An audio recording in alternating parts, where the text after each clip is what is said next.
Right, so my next project is going to be made out of these two pieces of sapele, which is African mahogany.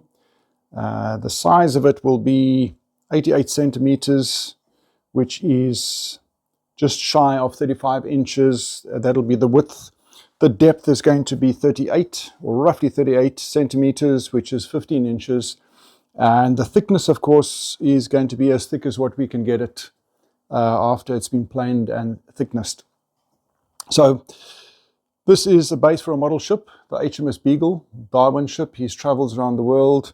We're going to have a map of his travels on the left. We're going to have some text of what his travels were, just a brief description of that, and then we will also have a little image of him down here somewhere, so that we're going to try and engrave that. So once these two pieces have been joined together to make one board, I'll fit that onto my CNC machine and then start carving all of those bits and pieces out. So welcome to the channel.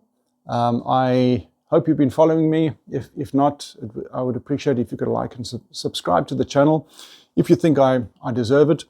And follow me on the journey of making this base for a friend of mine in the UK. So I've already cut this out and I filmed that already, so I'll add that in once I actually get to produce the video. And let's go and have a look and see how we plane, joint and thickness these boards.